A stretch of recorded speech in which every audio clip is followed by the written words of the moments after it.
going, guys? No, I'm chilling, man. Hello, everyone. This is The Legend of Zelda Wind Waker HD No Manual Super Swim, ran by Tot SR. Take it away. You have the floor. How's it going, everyone? You probably saw me a couple days ago doing Majora's Mask. I'm glad to be back doing some Wind Waker. I can promise this is going to be a much better time. So this is my mainstay category. On commentary with me, I have Sabzander, who is also a huge No Manual Super Swim runner, and I have Chroma, who's also a 90% runner and a randomizer runner. If you guys want to do a little bit on what we're going to be looking for this run. Hello. Yeah, so this is the any person no manual super swim category. It is supposedly the easiest category in the whole game, arguably. Depends on the person, but it is one of the most beginner friendly categories, and there's a lot of stuff that's gonna go on, so it might be a bit hard to explain everything at once, but I don't know. Stay tuned for this because this is a really cool category. It's usually the first category that people learn. Yeah. All right, so we're gonna get started on time here on 3, 2, 1, go. Good luck. Thank you. Good luck, Tot. You might also need it because oh yeah, that's a good point, Sab. What are you gonna say about the luck? I was gonna say you might need the luck because if you tend to go for a trick that it's kind of required for world record, then you will definitely need luck, which we'll probably get into. We'll be going for it. Go for it. We're going for it. When the time comes, then we're gonna explain it. Yeah, you can go on top, Chroma. Yeah, I was gonna say this category is called NOMSS. We should probably address that while just to explain, get that out of the way. If anyone's familiar with Wind Waker, on both the standard game and HD, there's actually a way to escape this beautiful island of Outset very early on, abusing a glitch with Nintendo failing to cap backward speed, a classic problem of theirs. But we are not going to be using that glitch, so instead we're going to get to enjoy some cute sister time, some glitchless beginning, and that's why this is considered one of the easier categories. It's a very physically restrictive trick and one that takes a long time to master, but this category bypasses that in favor of some. We still get some nice glitches in the early game, but a very different route. Now, unfortunately, that does mean Manual Super Swim cuts off what, about 17 minutes, somewhere around there, maybe more. I'd say like it gets close to like 20. I'd say it's like 8. Yeah, depends on the execution, obviously, but yeah, 17 to 20 depending on the execution. So starting off here, we're gonna immediately get off of the Watchtower, or Arrow's Lookout as it's called in game, and we're heading over to Grandma's house. So we're gonna start by getting the tunic. Do we have a moment Do we have a moment for a donation? Absolutely. We have a $50 donation from Zells, who says, W Runner and commentary, good job on this event. Thank you so much for your $50 donation. Oh, holy crap, Zel's actually coming in. Yeah. What the fuck, so generous. Thank you, man. He wants that GameCube. He really wants it. He really does. So, unfortunately, we're going to be sitting through a lot of text for the first, 30 minutes of the run. That's kind of just the caveat of not doing Manual Super Swim. But then again, it sets up for a good run, because it's pretty chill throughout the first 30-40 minutes. After that, though, it kind of goes a little haywire, so. Yeah, pretty much. And this is one of the reasons why people don't really run this category in general, just because it's, the way we call it, it's 40 minutes of filler, and then the game actually starts. But it's just slower paced, because there's two categories. There's the NOMSS one, which is being currently run, and the MSS one, which I think everyone that has seen any Wind Waker speedrunning would know what MSS is. But it basically, as we explained earlier, it skips 20 minutes of the early game, and it basically gets us into the action instantly. We got good RNG on Arrow here. Yeah, very small time save. One of the very RNG small time save. It's 1 second, something like that. We'll take anything we can get over here. So, Yeah, somebody want to go over text? Why are we in Italian? So. Yes. Yes, so Italian is basically the fastest language, the fastest text scrolling language. It is only accessible via PAL Wii U's. So if you have an NTSC, or also known as American Wii U, you cannot get it. The second fastest language, if you have an NTSC, would be Spanish. But yeah, we use Italian because the text scrolls the fastest on it, and it does save quite a bit of time. I'm not exactly sure what it is in any percent, but it does add up. Judging off of the gold splits I was getting after switching, yeah, it's a good chunk actually. So yeah, depending on the golden bottle category. by like 5 seconds. Yeah, I mean, there you go. Yeah. Obviously, depending on the category, you can save more. Like in glitchless, for example, glitchless any person for this game, that is one of the major parts where it saves a lot of time over Spanish too. But yeah, it's just a nice time save to have if you have a PAL Wii U. Yeah, so now we're going over to Orcas, yeah. Go ahead, Seb. He's gonna go to Orca because that is basically the I guess how you progress in the early game. You go get the sword. You're gonna do the training with him. He's gonna teach you the basics. But obviously Todd knows more than just the basics, and he's probably gonna destroy him, honestly. And yeah, after that, we're just gonna go into Force the Fairies. So it's basically very linear, not too much to explain. After Force the Fairies, though, we're gonna get into one of the glitches, but I'm not gonna hurry too much into it. So we're just gonna stick to Orca right now. Yeah. We'll see how Tot gets this fast combat off. There's slight ways to optimize this sword fight. You don't actually have to do 4 straight slashes, but you can see by doing a spin attack for the 4th one on all of these combos, you get a little bit of time save. Yeah, it's just so he can chain all the attacks instead of having the animation like slow down. Because when you just press one button, he kind of does like a slow animation, but by keeping like a very fluid movement, or like a fluid movement combo, he can just keep going with the slashes. So Todd opted also for oh no! He was trying to go for, I think, not the frame perfect. I don't think that was a frame perfect one, but there's like a frame perfect parry that you can get. And if you do get a frame perfect, the second parry will be instant. But again, just small optimizations, not the biggest of deals. So, something we're gonna do here, you might have saw me do it after talking to Grandma. We're going to save and quit, and that's purely just to do a save warp to spawn us in a better position for the next segment. It's not just that though, unless you don't opt for this, but we will also get into one of the bigger glitches that will be used in this run, which skips cutscenes. Definitely. And Todd has opted to go for it. So when you look at this like main screen, you can see that you can opt by playing via the gamepad or the Pro Controller. And this glitch that we're going to use to skip cutscenes uses the Pro Controller exclusively. So it is a bit pay to win, but at this point it's not that expensive to get a controller. So I don't know how pay to win it is. But the idea with it is we also save warp there so we can swap pretty quickly. And basically the way this glitch works, which is also called pause storage. If you know Wind Waker ASD, you've probably heard the term storage. But we're basically going to use the pausing menu. There's like an options on the gamepad that you can use. And that menu that pops up while in Pro Controller, you can use that at the same time as entering a loading zone, which will basically store the loading zone that you enter.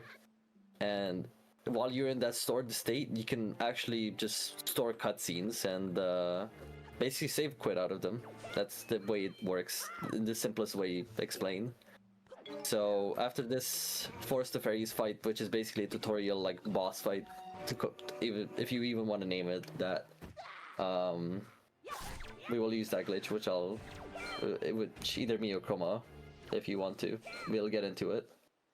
But I guess one more thing to mention is before this fight, Todd did get 20 rupee from the log, and the reason is because later on we would want to get 80 rupees so that we can get the sale, because later on for the quest line and not quest line, but like to progress, we will need 80 rupees from Zunari on Windfall. So it's now just I will say the sailing section is almost definitely the most enthralling minute-long gameplay section you'll see in this entire run. Yeah, it will be the That's most a stimulating. lot of minute to play. sarcasm, by the way. Yeah, just Yeah. play Pirates of the Caribbean in your head, and it makes it a lot more fun. I do have a Alright. Oh, yeah, question for sure. from the chat. Someone is Absolutely. asking, how many frames does each roll save? How many frames? So I don't think there's a set amount of like how many frames it saves per roll, but as far as the rolling goes, there's differences between whether or not you do a full roll and then like a half roll, which is where you let go of the joystick during the duration of the roll. So you'll get less distance, but ideally the idea is just to chain rolls frame perfectly. That way you maintain max movement speed. I believe Link's running speed maxes out at 18 units per second, whereas rolling maxes out at around 26. So we want to try and keep 26 units of speed the entire time for a majority of the movement in this game. Yeah, exactly. It's basically 8 units of speed, which, if you convert that to time, it does add up. So, definitely worth doing. I want to say in frames because it's not like, I want to say it's like that precise to the point where it's only frames. It adds up to seconds. Like if you want to just walk, you'll notice the difference very much, basically. So I will go ahead, Karma. Oh, go ahead. Go. I'm gonna say not to spoil the run, but we won't be rolling forever. There is going to be a point where rolling no longer becomes optimal.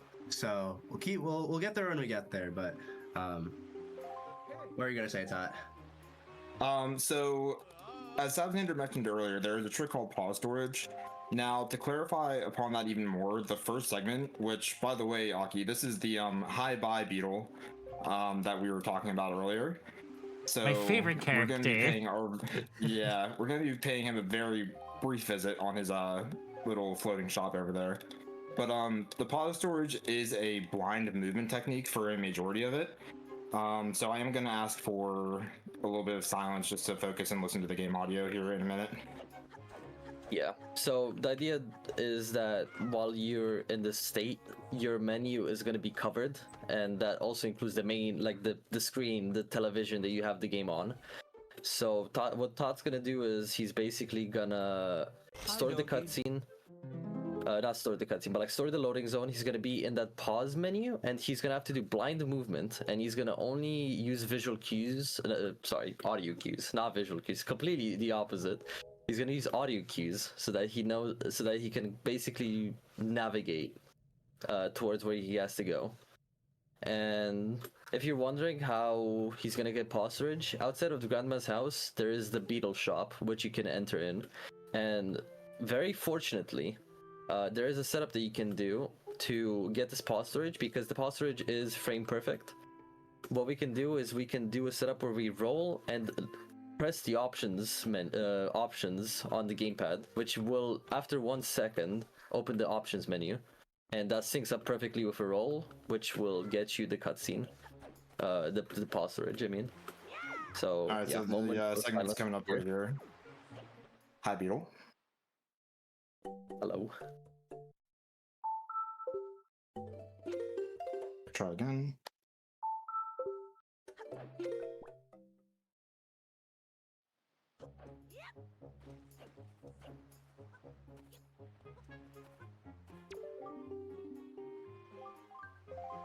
Nice. We got it. There you go. There it is. So here we swap back to the gamepad screen, and then on the gamepad screen you can save the game, and then go back to title screen, effectively skipping the leaving outset cutscene. Yep. Yeah, a lot of those pause storage.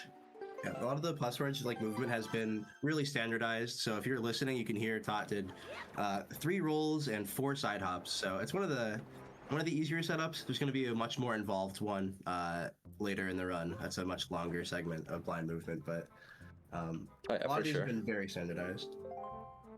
Yeah.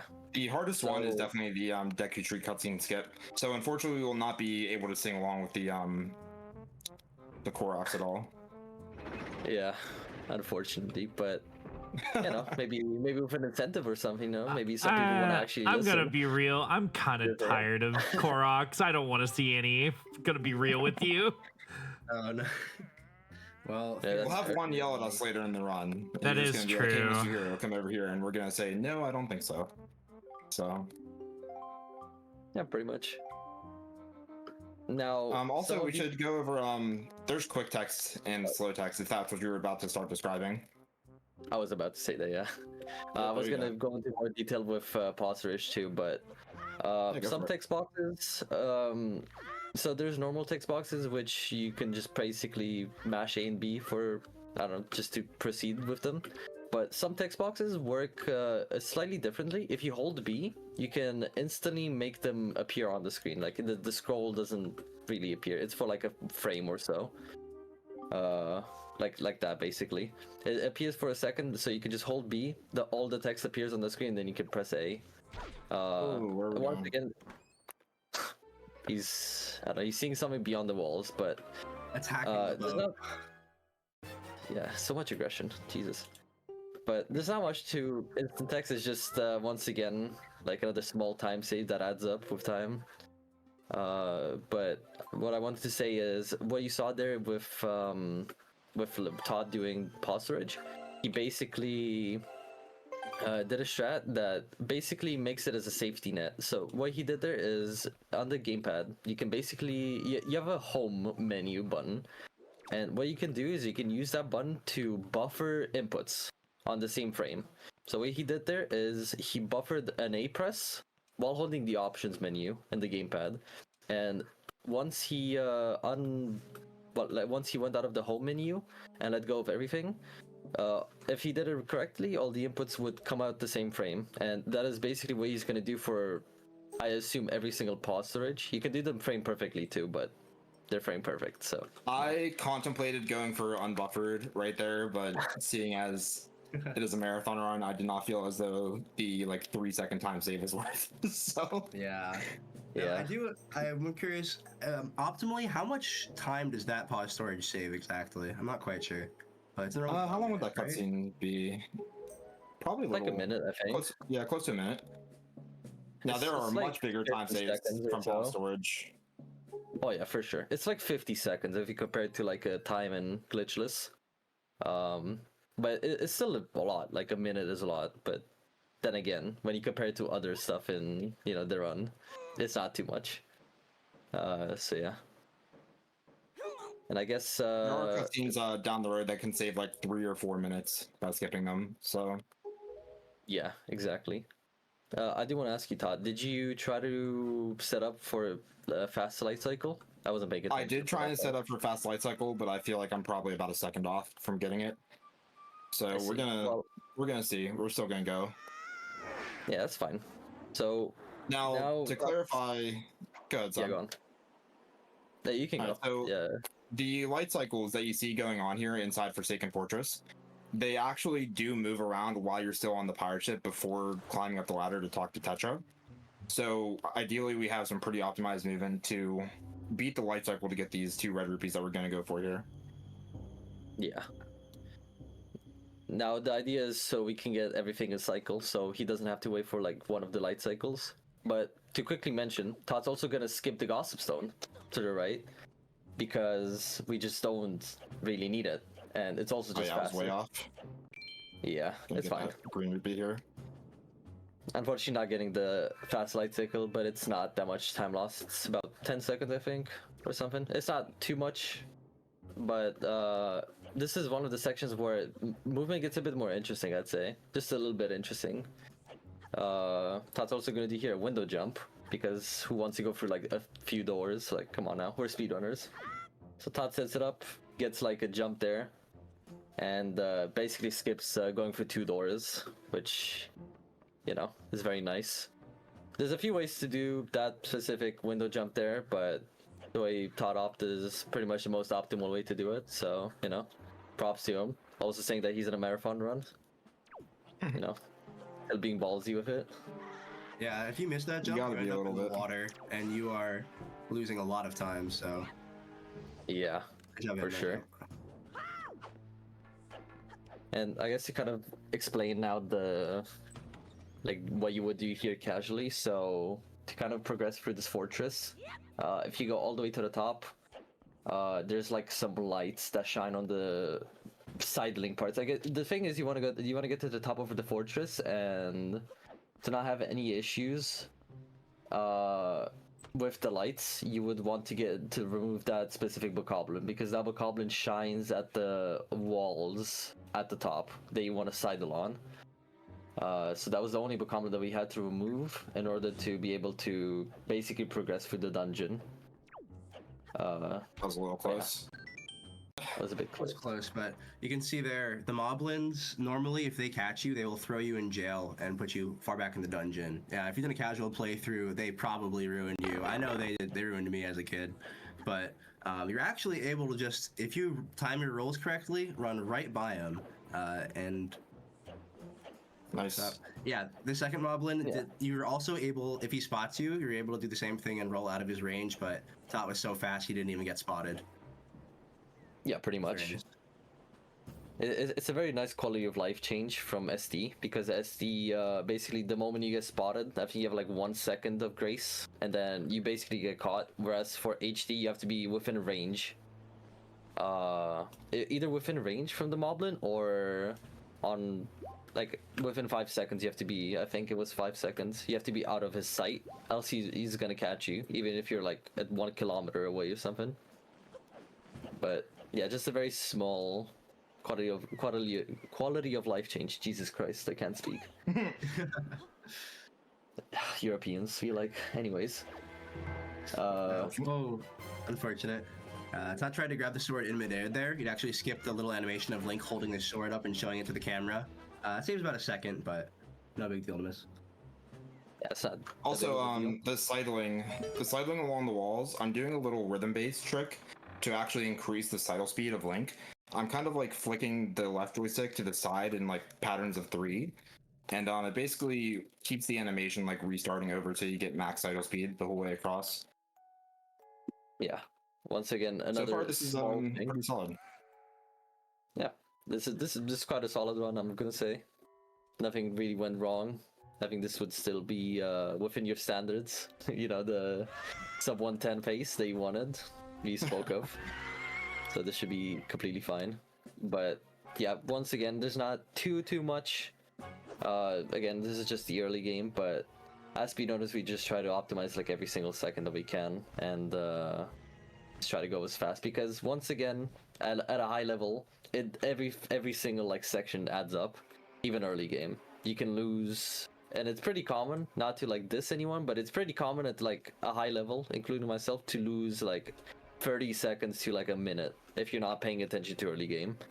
So yeah, definitely something that, you know, might look boring on the outside, but is also very important because this category is very short. Like once you get the game breaking item that we're gonna talk about in like 15 minutes, then the game pretty much speeds up a lot, like a lot. So I'm actually really excited for that section because it's where like the game gets crazy, and it's where the magic happens. So yeah. Yeah. Also, shout out to everybody in chat saying "bird up." Yeah, we're gonna see the Nice bird reference to again. the. Oh yeah, we'll see him. We'll see him eventually. I don't think we're not gonna deal with the bird though. We won't spoil what happens, but we'll see the bird. We'll touch the bird, but we will not mess with the bird. Yeah, we'll just we're kind of giving spoilers now, to be honest. Is it because but, the you know. bird is the word, and that's why you don't mess with it? Maybe. Might be the word. Okay. The bird is scary. Also, what's up, Dabrari? We can neither confirm nor deny this information. That's what we're gonna say. Yeah, that is true. Alright, anyways, so now we're on Windfall because magically we appeared here. Coral saved us. Shout out to Coral being a real homie, but unfortunately we're fake, so we're gonna just not really kind of interact with him besides this early game section. So now that we're at Windfall, we basically just gonna follow with the quest. He's here so that we can get a sale, and the idea was in early game we would just get as many rupees as we could, so that we could get to 80 because 80 is the number that we need. And there's only like 2 requirements. I mean, 2 things you gotta do on this island. We gotta save Tingle, because that's one of the things you gotta do so you can actually purchase the sale, because Zunari actually tells you that I think his friend or something is in the like a jail, referencing to Tingle, and that you have to save him. And then he offers you the sale for 80 rupees, which we will need because we cannot progress otherwise. So yeah. I'm just gonna skip yeah. over the grass patch here. It's not worth going for. Yeah, it's not.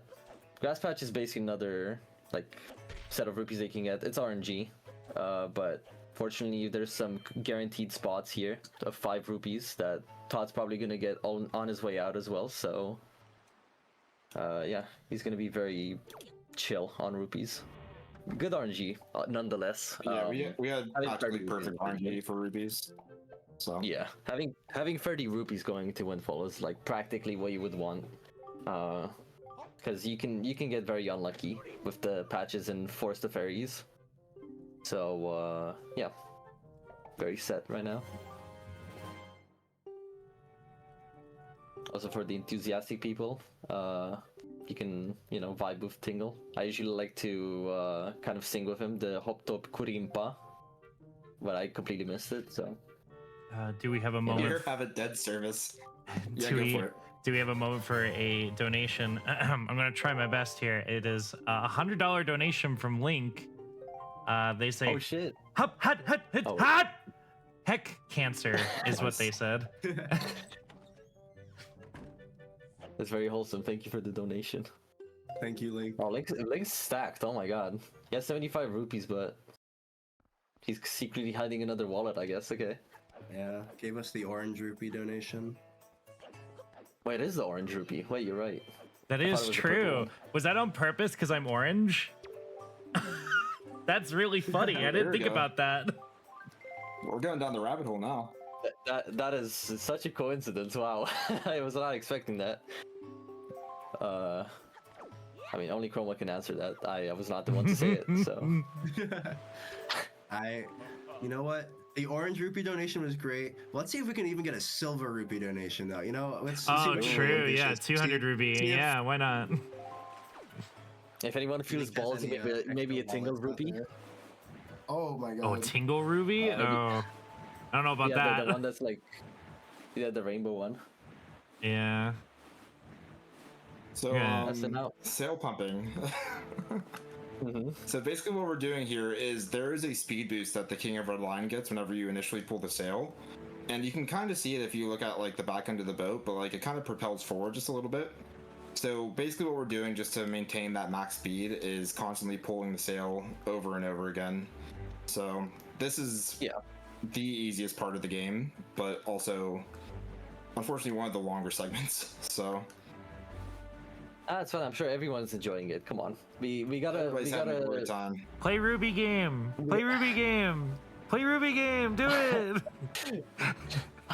everyone counts for cancer. I'm kidding. Aw. Don't do it. Oh, well, lucky. that's all right. Oh, here's one. Uh, Well, at least he tried. At least they he tried. They tried.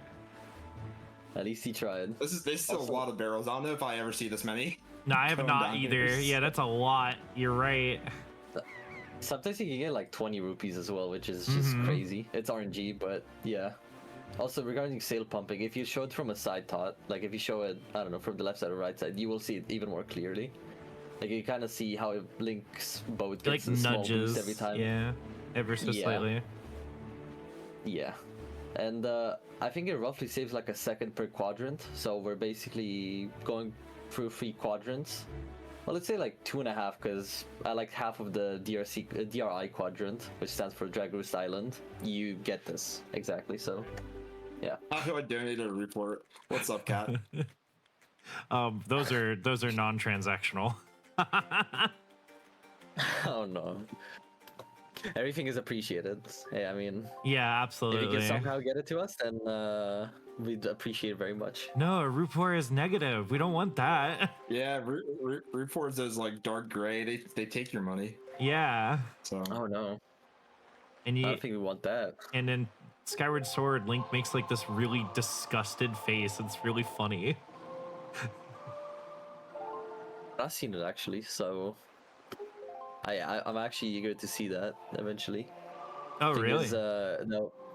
Yeah, I do want to see that because I've heard of it recently, but I didn't get the chance to like check it out because I just forgot. So thank you for reminding me.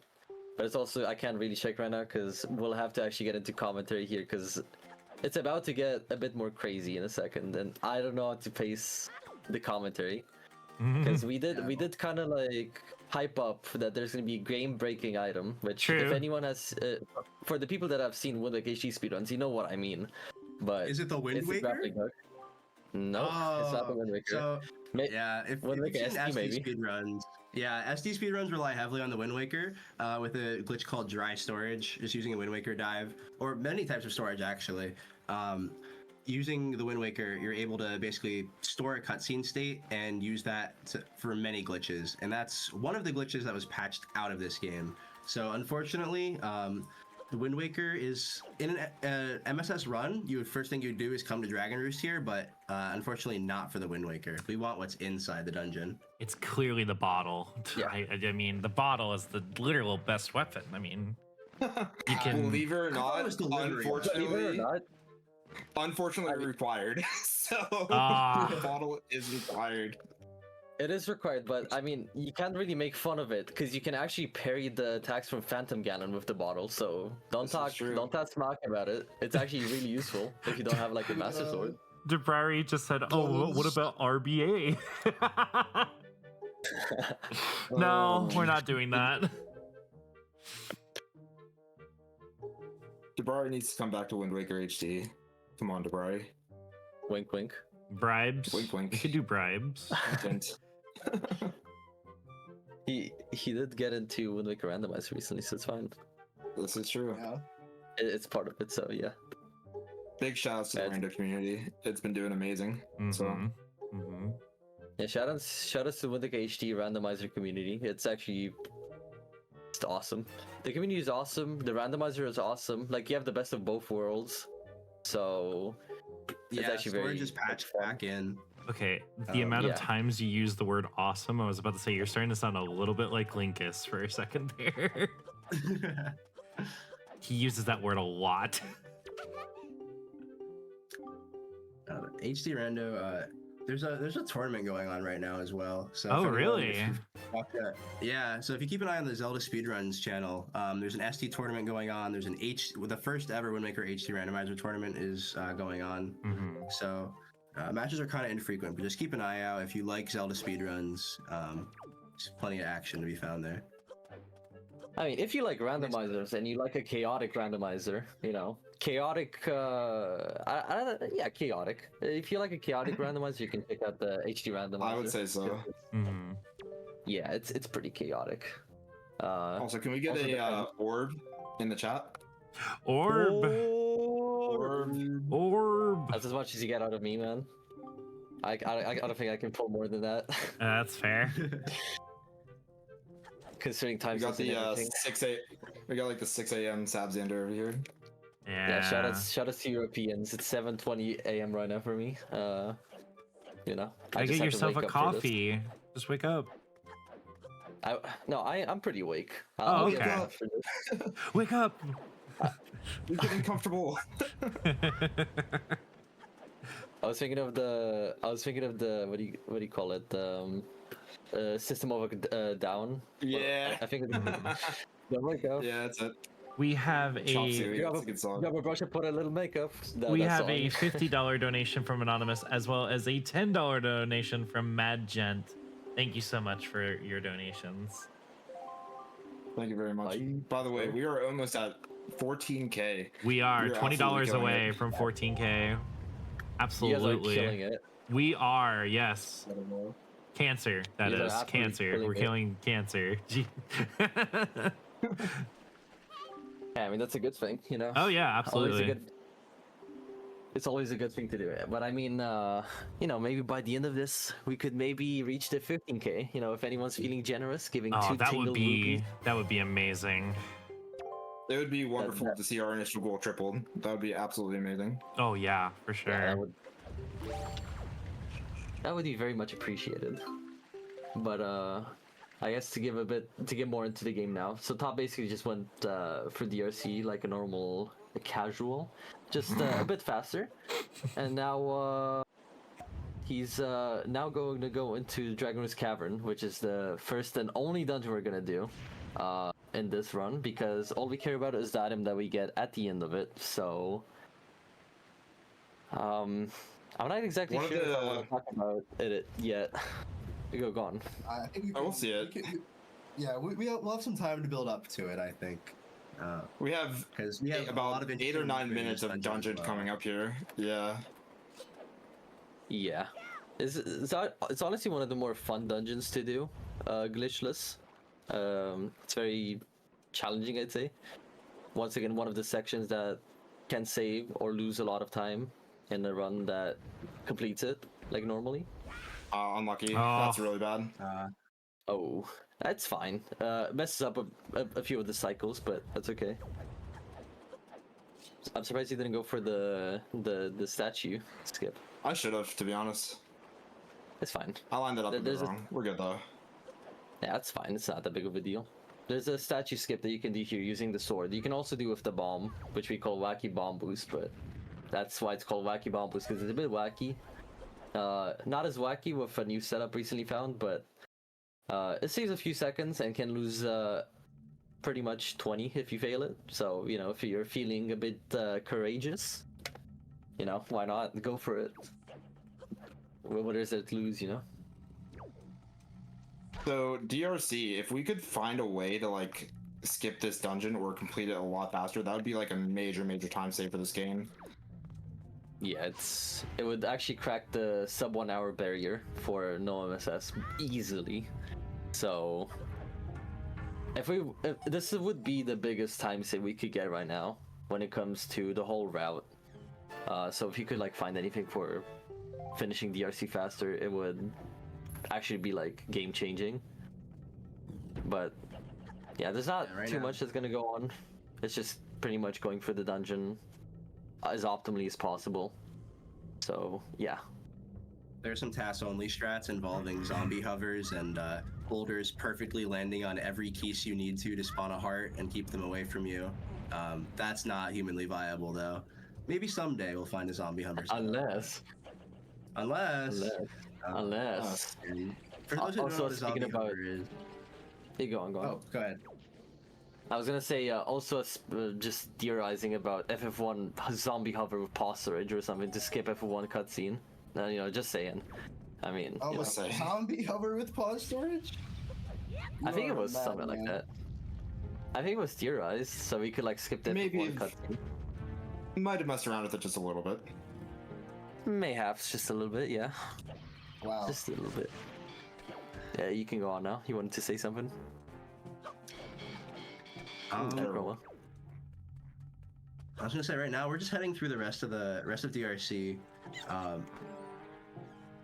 We're just gonna need to pick up all the small keys here, and Scott's really just optimizing every little bit of combat he can. There's a few combat rooms that really save a lot of time, but right now it's just piece by piece. Yeah, the seconds really add up in this dungeon. Yeah, that's pretty much it. Also, zombie hovers are not that bad in HD, and the fact that I feel like they're maybe input-wise they might be worse. I'm not exactly sure how to compare them Oh. to SD. Okay. Reading the chat. I remember message. what I was gonna say now. Yeah. Oh, okay. We were talking about zombie hovers, but we didn't really explain what a zombie hover is. So, for anyone that's not familiar, there is a glitch that, yeah, in an SD speedrun, they probably would have already performed it in FF1 by this point. But by getting Link's HP really low, or to 0, you're able to actually start a jump slash on the few frames you're getting up, and then chain spamming more jump slashes in midair to make him fly. But unfortunately, that's not used quite yet in this early game. So we're getting the zombie hovers more in detail a lot later, but that's a glitch that we're not utilizing just yet. Not just yet, but it will be explained. There's a lot to explain though in this run. It's good that we have the early game though, so we can actually like just prepare. It would be more chaotic if this was unrestricted category, the MSS one, since we Oh, were yeah, that we'd way. have like Oh. no time. Yeah, we'd get right Just gonna into it take with like the, the first glitch. We're taking the climb shame here. Yeah. No shame in it though. Happens. Yeah. Even though we skipped the Gossip Stone earlier, unfortunately, it somehow ended up in Link's pocket, and we cannot skip that little trigger. Coral telling us to try feeding the rats some bait so they'll share rupees with us, but unfortunately, we don't have access to the bait bag at this point in the run. Nor do I think it's even possible. I've never So I don't seen know that why mouse Coral's do telling us. that. It's stuck in the door hole going around. We it have. does that. There's a couple of clips in the Wind Waker HD community of some really crazy, just terrible RNG stuff happening. Probably one of my favorite is we had to throw that lit torch over to that barricade there to burn it down. There was a rat that fell off the ceiling and actually just got sniped by the stick, which unfortunately blocked it from hitting that barricade. So that's probably my favorite one. That's Just so funny. paid actor. That's all it is. Forget it, So- Dorf! Yeah, we confirmed that it was a paid actor. Yeah, we confirmed that it was a paid actor in the end, but there's cases where the rats can be even weirder than that. Like some of them just fall out of bounds. I don't even know how, to be honest. Some of them, when they hit you, they give you more rupees than you lose, actually. Which is a common thing, apparently, if you get hit by the rats. So I don't know. They're just they can either be your friends or your foes. So depends on your luck, basically. A lot of luck in this game. A lot of it. Not foreshadowing the ending or something, by the way. Anyways, Todd just cleaning them very swiftly. Also doing a small camera pan skip there. If you're at a distance and you're facing the door, you can basically skip an animation where it zooms in on the door, being like, oh my god, it's opening! You're not stuck anymore! So, yeah, just a 1 second time save that you can find some in other places in the game. But again, a very small time save. Yeah, I guess going on. Another time save that Todd's been using in all of the basic combat has been the jump slash. So the most optimal way to do damage, you might notice Link doing a jump, like jumping in midair, and then doing a spin attack after. So there's a jump slash and then a jump spin to complete the attack. This isn't an SD, it's an HD exclusive feature, but there's a miscalculation of damage. So normally a spin attack does 2 damage, but for some reason the jump slash, which also does 2 damage, if you start a jump slash and then land with a spin, it does 4 damage. So hitting the jump attack and the spin does a total of 6 damage per attack. So you can really clean up enemies really fast. Like you can see Moblin dead in just a few hits there. Very clean. That was a combat. very good fight. Yeah, thank you. Yeah. Yeah, that was super clean. Wow. Alright, well, All right, so I guess this is this is where it goes a little bit crazy. So, whoever wants to take over item sliding, have at it. do you want to do Chroma or should I do it? up to Sam, you. I think you're the item slide master. I think you gotta. Before we do that, do we have a second for a donation? Absolutely. Sure. Here you go. We have a donation from Tingle themselves. It is Tingle? a $500 donation from Tingle. That says Tingle Tingle no Coolie way. Pa. It seems you forgot to bring the Tingle Turner.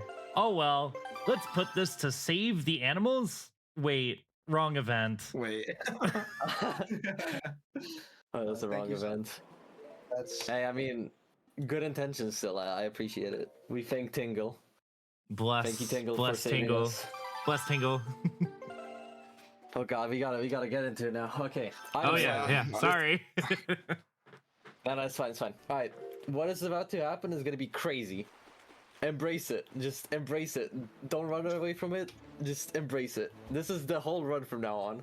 So, what we basically went for is the grappling hook, which is a first-person item, and the glitch known as item sliding is basically a speed glitch where you can get infinite amounts of speed in this game.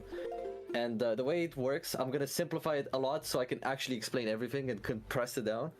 So the way it works is basically you hold a direction, and then within the next frame you hold the opposite ESS direction. ESS being from neutral, which is just your stick in the neutral state, slightly pulled. So, for example, if you want to item slide forwards, you would hold the forwards, and then within the next frame, you would hold ESS down. I'm pretty sure everyone that knows a bit about speedrunning has heard of ESS before. That's basically how the glitch works. And the way it's done is you need a first-person item that you can move around with. So that excludes telescope and pick-the-box because you cannot move freely around with them, which is unfortunate because we would have had a very different route had it been for the telescope to work. But I'm not gonna get too much into it because there's so much that I have to explain right now. So with item sliding, you can do a lot of things. It's a very versatile trick. You can do clips, you can go in third person, you can do island hops, you can super swim like Todd is doing right now, and so much more, which isn't enough to be justified within this run. If you see a longer run like the 100% speedrun or something, you will see pretty much every single usage of it possible. But what basically Todd did is he's using this item, and as you can see, he's pausing every time because you need to get a frame perfect angle change so that this trick works. And how it works is basically he gets enough speed by timing it. Is basically just mastery. The more you do it, the better you get at it and get a feeling for how much speed you need to get and stuff. He gets the speed, and then afterwards, to stop getting speed, he goes into third person, and in this case, he goes by targeting. You can do it with other items such as bombs. You can do it with skull hammer. You can do it with leaf, but leaf isn't like a convertible, and other items that I can't think of right now. And you can basically get that negative speed because you're charging negative speed. You can get that, and you can, if you go within water, for example, you can afterwards just super swim. And yeah, that's what we're basically going to use to traverse the whole map through. And yeah, I think that's all I have to say really for now. To just boil it down to No, that You was want to that explain was a good this island explanation. hop? Yeah, very good explanation. yeah, I'll explain So this we have an island island hop coming up.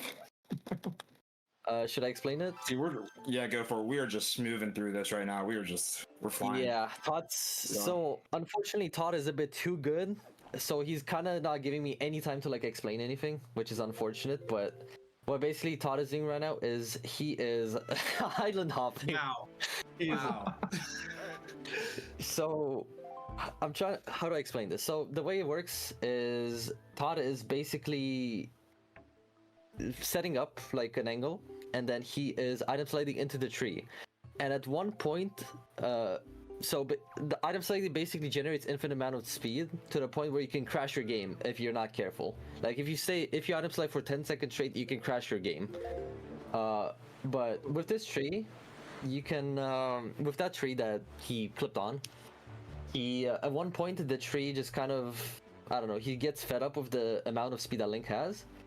So at one point where Link has enough speed, he will just clip through the tree, and it will just bring him to another like quadrant, or it will just bring him to another place in the sea, like adjacent to how much speed he had, and he traveled in one frame. I hope that makes sense, but basically after he clipped through the tree, within one frame, he just went to another island, and with the setup that he was... Storage time. Yeah. Pause storage here. Yep, sorry. That's fine. Oh, wait, how? Oh. Okay. So what happened there? My finger must have slipped off of the options button. Yeah. So I'm gonna leave your enter here and just reattempt getting the pause storage, and then after that I am gonna need silence to listen to audio cues. Please and thank you. Yeah, no problem. Alright, I'll try to explain everything afterwards. Good luck, Todd. Thank you.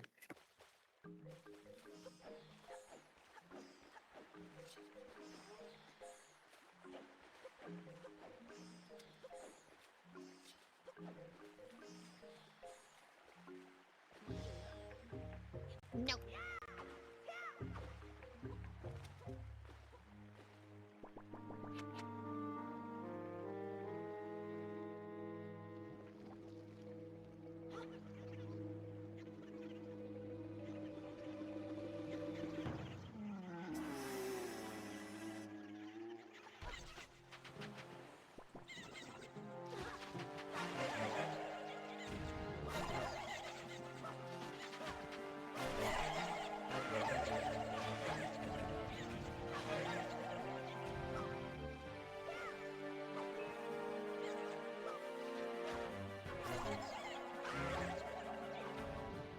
There it is. Yeah, there it is. Very Okay. Oh, that was a bit scary. I'm not gonna lie. So this is by far one of the longest cutscene skips because the setup is very not precise, but it's very complex. As in, you have to climb 2 waterfalls. You then have to do a fight blindfolded while also not going out of the menu. Because something that I haven't explained with Fosterage, because I just didn't get the chance to, because I did, we weren't organized with everything, but something. This is something very we have thrown to together on the commentary end. Yeah, you also have to excuse my tiredness. I'm trying my best, but what I can say is that the Fosterage, like any menu, if you press B, you get out of it. However, if you hold a direction, like up or down, while you're in the scrolling animation, if you're there for like a specific amount of time, pressing B will not do anything as long as you're holding that direction. So basically, Todd did there during the fight, because you have to get the sword out and you have to slash, like you're pressing B. What he did there is, I assume you clawed either D-pad up or down. In my case, I Yep, do D-pad D-pad down. Okay, so you do D-pad down as well. So he held D-pad down at the same time as doing that fight, so that the menu would keep scrolling downwards. And while it keeps scrolling, the B button does not close the menu, which is very convenient for us. So yeah, that's all I have to say about that. He also did bulb skip here, which saves 4 seconds, loses like 50, I think. But Yeah, very you know, risky, just, but nice job hitting it. you know, just there, just a small flex, you know. All right, and this basically is my least favorite segment. So- Yeah. yeah, So I don't that have leaf enough is time to just explain about, that. yeah. That leaf is just The about one of the last texture- items we need before heading into late game. So now it's just a Yeah. sprint to the end. Yeah. So what Todd's gonna do now is he's gonna align the barrel from from Tingle, not Tingle, sorry, from Oh my god, I'm having a meltdown right now. From yeah, the Beetle, beetles. there you go, not Tingle. Yeah, the Beetle swim. So he's aligning that barrel to just basically make like a slope downwards, because when item sliding you want to have a slope that goes smoothly into the water, so you can convert that speed into super, like, so you can convert and not convert, but so you can go into a super swim state. And Todd, being just the goat that he is, he just got through the sea in like 2 seconds. He went from the bottom right part of the map to bottom left, up top left. I need to go a bit slower with my explanations. I'm being a bit Yeah, you're good. I'm being a He was bit able wobbly to- with it. Todd was able to cross map in just about 2 seconds, and then using item sliding There you go. again on a slope, was able to clip inside a Forsaken Fortress. This is actually not the same Forsaken Fortress we were in the first time. This is a separate version of the map called FF2. And this is normally where you fight Phantom Ganon. So Todd's doing all this fancy movement with the leaf and in that first area to avoid the Phantom Ganon trigger. And now you normally need the hammer that you'd get from Phantom Ganon to get into this door. But Todd's going to be using another item slide glitch to clip inside this door. It's very precise. Give you time to set Yeah, up. this is the door clip, and it's a bit too complicated to explain, so I'm not gonna explain it. But there you go. He went under the loading zone. He's now gonna do a posturage, which worked. Nice thought. Oh, Good very job. nice. That is a risky setup. There's a setup that you can do with slashes, which the slash is 100% consistent. But he opted to go for the side hop one. So now he's gonna be spawned, and I'm gonna explain Bird everything. Up. Never mind. Bird up. Bird up. That's all you guys Bird gotta up. know. Do. Yeah. We are There you zooming. Yeah. Alright, seems like Todd's just casually skipping the fight, you know, without a singular Yeah. worry in the world. He's just gonna go under the map, you know, under the floor, I mean, and then he's gonna go on the railings, which are out of the arena, and, you know, just jump over the spikes, just like that. And he skipped one of the major fights in the game, yeah? There you go. Very nice. Incredible have work. it. Very Really, clean. really good. This is insanely clean. I'm not gonna lie. Yeah, No, I that did was challenge very, you very to, clean. No, I agree. This is a really I good joked run. about sub 3 FF2. I think that was sub 3. We'd have to go and time it, but there's. Yeah, it might have been Oh, close. right. Most likely, actually, yeah. Alright, if you guys don't mind, I'm gonna explain what the hell just happened, because a million things Yeah, just go for it. happened. So, first of all, the route, the way it works is we're skipping a lot of items. A lot of items. We're skipping so many items in the run, just because we don't have we just don't have time for that. So what Todd did is basically for the route, he got the quiver and the bomb bag, because both of these will have a use later on in the game, which is going to be in Hyrule here. Basically, we're getting the bomb bag so that once we get a bomb from a bomb spot in the trials, also actually to be more specific, in the Earth Temple trial, if you get that bomb from one of the coffins, which you'll see in a second, it will actually give you bombs. But now, and since we have the bomb bag, it will actually give us just bombs right afterwards, because we have a bomb bag, and I think the game just kind of evaluates it as, oh, Link has bombs, so we're gonna refill it, I guess. That and Quiver. Once we get light arrows, which is in the maze, the Ganon Tower maze, once we get light arrows, the game actually just gives us the bow fully maxed out. And since we have Quiver, we're actually gonna have arrows, because if we didn't get the Quiver, we'd actually have 0 arrows, so we would not be able to use it. And yeah, these are the main 2 things that we needed to get in order to get the items that we pretty much need to beat the game. Other items we can just kind of ignore, because we have glitches that can substitute them. Another. So yeah, that's why. Sam. Oh, go ahead. Yep. So there's a question in the chat from B-Master asking, when did we get that blue sword? Do you want to go Oh, over, I was just about to explain that, game flags? actually.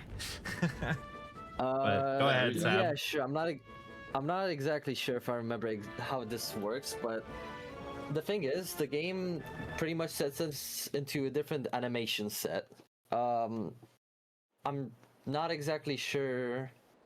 I can how give to an explain that part, estimation, if you'd like. Sure.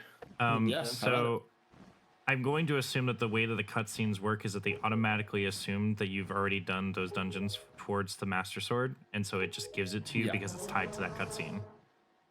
Yes, exactly. Yeah, pretty much exactly. So That's another exactly thing, right. another thing, like kind of going along with that, like this cutscene right here is actually its own separate map. Usually this would be right outside Tower of the Gods. So this would be the cutscene that plays after completing. Is the Triforce quest, or this is after, or this Hyrule 1 cutscene? No, this is Hyrule 2 cutscene. This is Hyrule 2 cutscene. Yeah.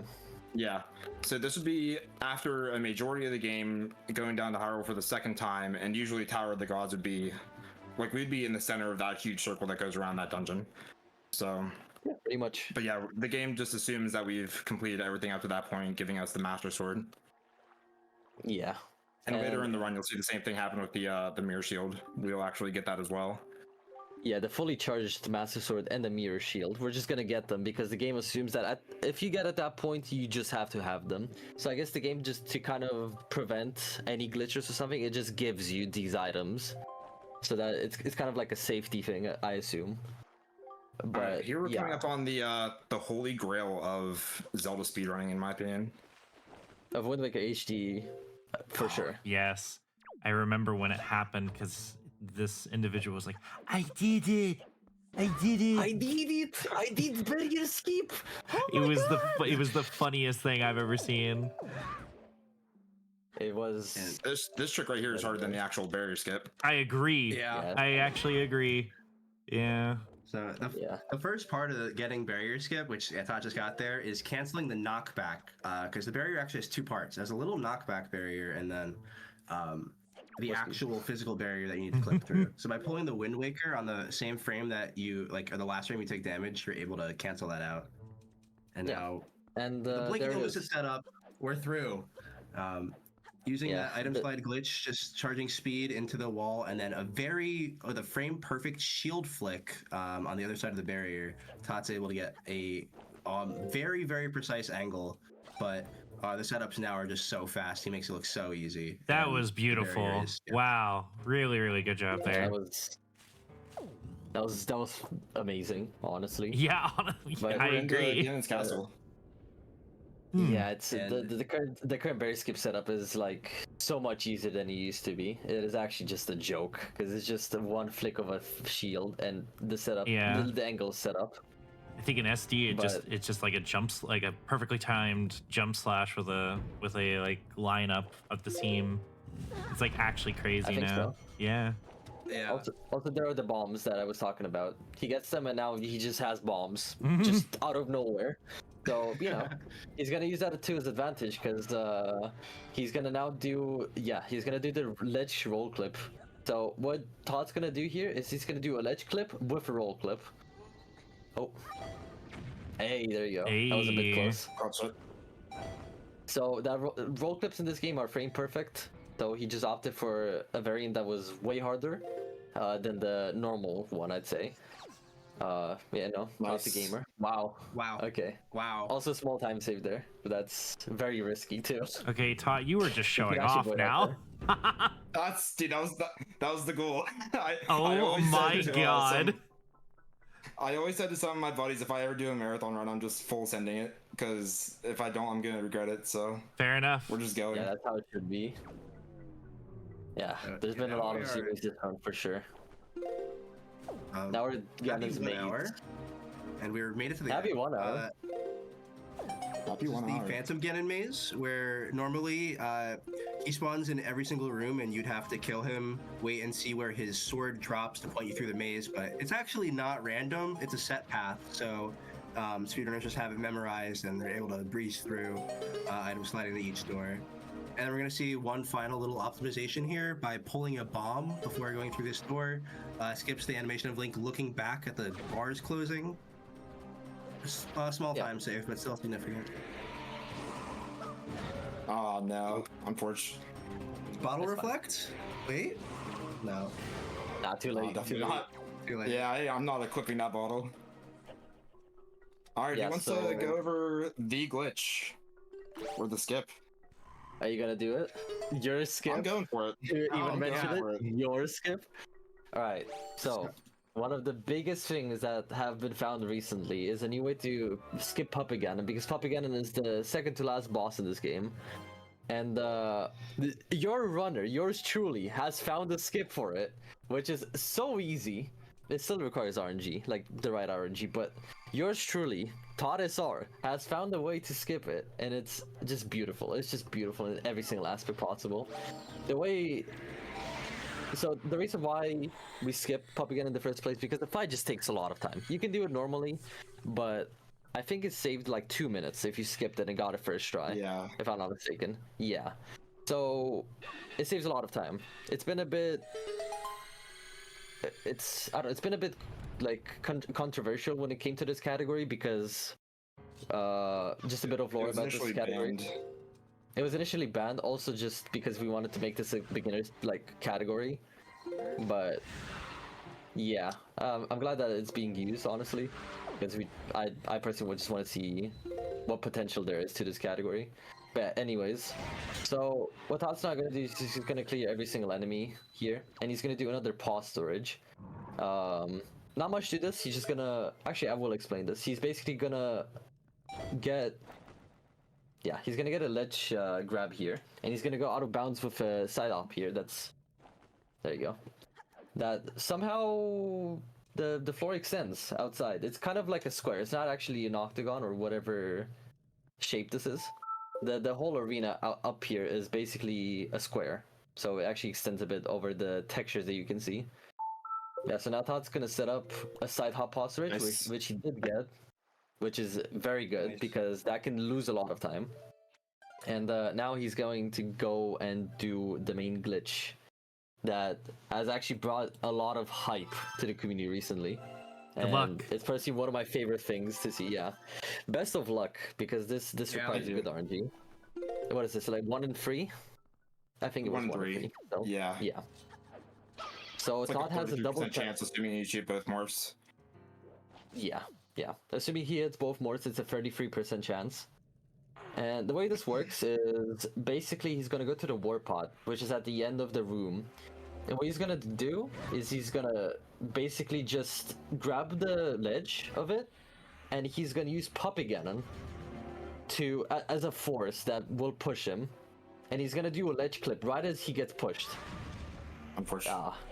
Unfortunate. Puppet There's a Cannon's visual piece of it. positioning in the room can be a little tough to work around as well. That is Like, true, very yeah. far left, very far right, like this is not great. So we might have to Yeah. reattempt. Yeah, we're gonna have to reattempt. Aw. Unlucky. Yeah. So the thing about this is that you only have 2 tries because it takes 1 heart per punch that he does. But also Now, using that more all- time- It does actually work into our favor. Yeah, go for it. Yeah, it actually works in our favor for optimal reasons, but I'll get to that in a second. The thing is, the way it works is we've been pretty much doing a ledge clip using Puppy Cannon as a force that pushes us, I guess, and because of that force, it just gets us out of bounds. Yeah, I don't know. Shout out to that beer that Todd drank that day because we wouldn't have found it without that, honestly. So, you know. Just Yeah, a fun the fact. joke is I got home, cracked open a beer, and found Puppet Cannon Skip. So Yeah, pretty there it much. is. There we So go. now we just gotta get the RNG. So if I do So need Todd's audio gonna cues do here, that. sorry. That's fine.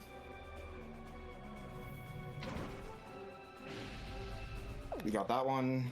Couldn't take the hit of damage.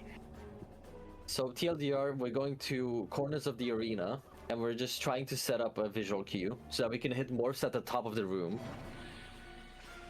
We got that one as There you well. go. There's a That's very one hit subtle damage. outing here. Yeah, there you go. Rage. That's optimal. Raging. Rage. Whoop. Oh, Get back up there, buddy. and?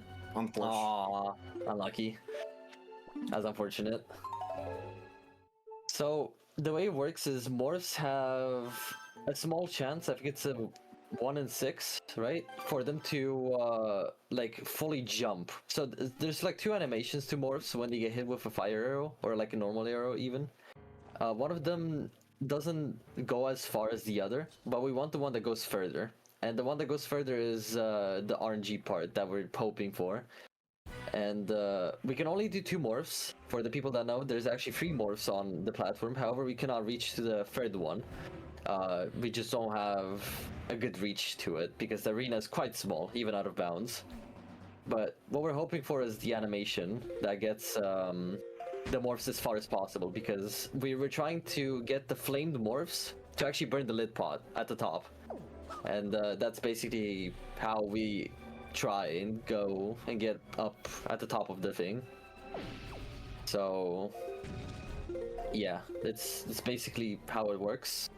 Now Todd also optimally wants to damage down here because we're gonna go into the next big glitch that saves a crap ton of time, which is morph hover.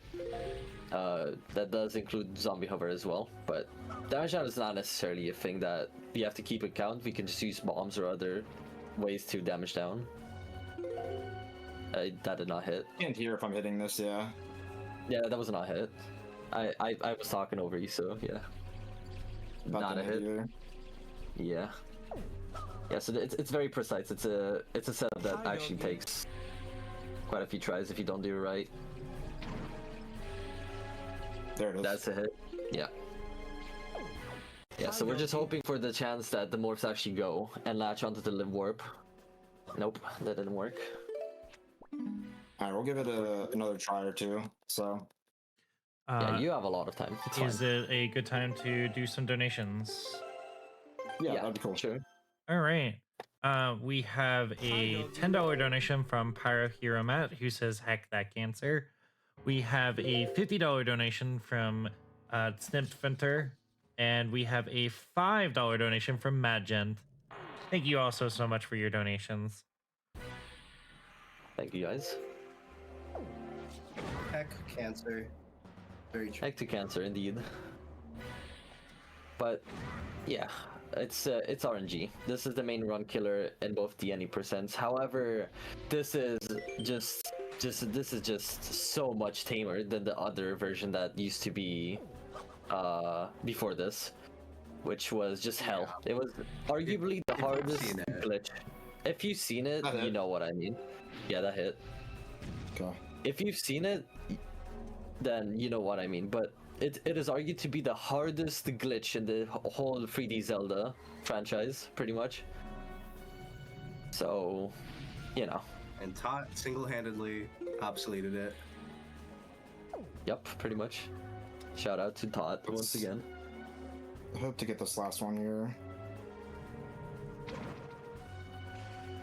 That hit. There we go. Nice. There you go. Okay, third try. Alright, let's play for RNG. Nice. There you Nice. go. There it is. He said it was a 1 in 3 chance. Now we gotta, yeah. So now we gotta set up for Right. Morth Hover, which we gotta take some damage for. Yeah, so We mentioned zombie hovers earlier.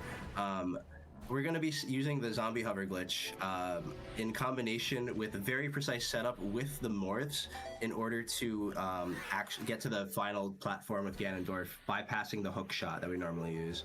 The first step is getting down to a quarter HP and getting this morph on you, and you're going to use Slash. Oh, very unfortunate. Yeah, you have Yeah, to it's- slash the morph on you, so you're killing the morph, but you're so it'll definitely spawn a heart once you shoot it with a bow, but it actually doesn't die if you put it on you at the same exact time. But you're guaranteeing a heart spawn no matter what. yeah, One more. it's a very important detail. Because otherwise the morph would not spawn a heart. So now what Todd's gonna do is he's gonna try to set up the morph in a specific spot so that he can actually do a morph hover. That works, by the way. You're fine. Yeah, I just want to wait for these keys, unfortunately. So that was That's third fine. hit. So Todd basically just set up the morph, but now he's waiting for the keys because Poppygan basically works on a cycle. He does 3 punches and then afterwards he spawns some keys because that's just what he does. And they can actually mess you up. They can actually hit you while you're zombie hovering. So definitely not a good thing. Yeah, we gotta let Todd focus now.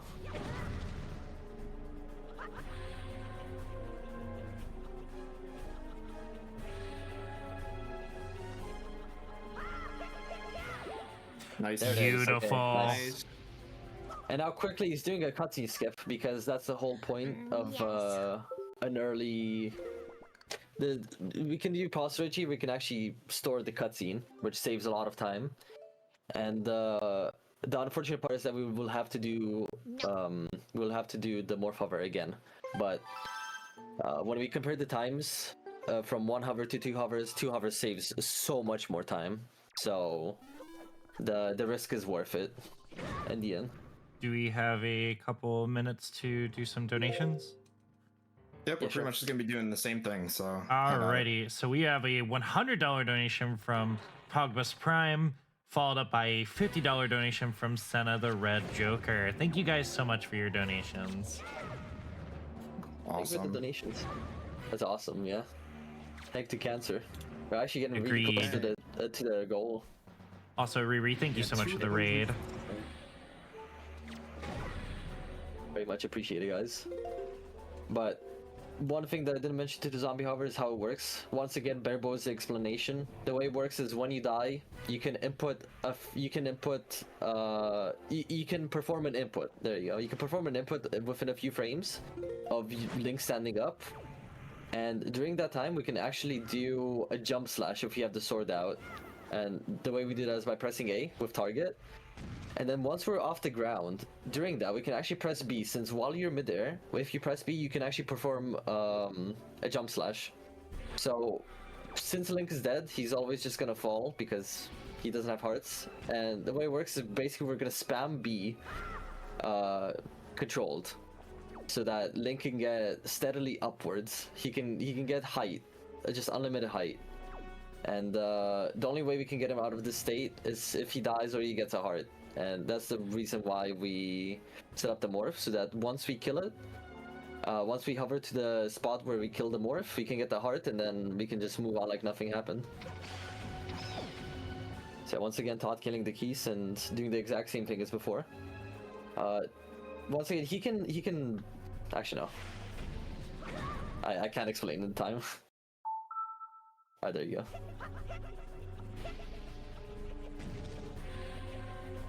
So every single yep that he does here is a B press. There it is. Very nice. Nice. All right. He actually did both hovers on different controllers. That's Yeah. very impressive too. And now For- we're into for the key final eye. Ganondorf fight. So this fight is another fight that's been absolutely optimized to a T. Blink and you miss it. There are 3 total phases, so we just have to do enough damage to advance Ganondorf to each phase. First one's already done, and now using a precise angle setup and timing a jump slash here, or timing the parry, you're actually able to get enough damage to completely skip the cycle, but that's okay. That's fine. Todd opting for a bit of a more of a safer Yeah, strat. I don't know like where Oh. I'm out of damage wise on this right now. I think you need like that slash and that's This it. is good.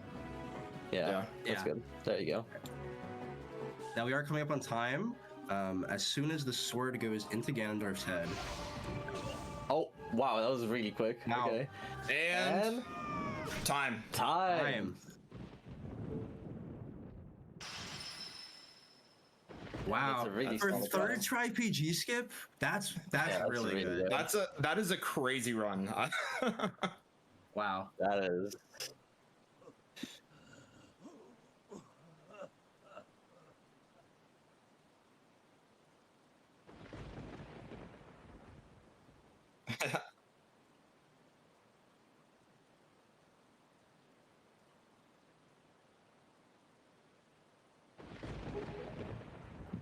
The win. Stops. Goodbye, Ganondorf, in this timeline. Just to mention how big of a gamer Todd is, he literally got top 10 in this run. Just saying. That is very solid for a run. I'm just a bit sad that I couldn't explain everything because Todd was just too fast. So, yeah, me and Chroma we couldn't do much because this guy is too much of a gamer. Unfortunately. Unfortunately, I Actually, can't believe accidentally unmuted muted myself when I was reading out those donations. So let me try that again. Sorry about that. Megaina, I'm thank gonna you get so much. setting up for the soft lock percent real quick. Sure. So. Megaina, thank you so much for the $50 donation. They say, let's go Tot. This is an incredible showcase. Let's big ups Bree. As well as Arismatic VT gives us a $5 donation. Sorry, I accidentally hit the key that mutes me, and I did not mean to do that. When it happened when I split for the timer. Oh my god. Yeah. Classic. Key buy moment, what can I say?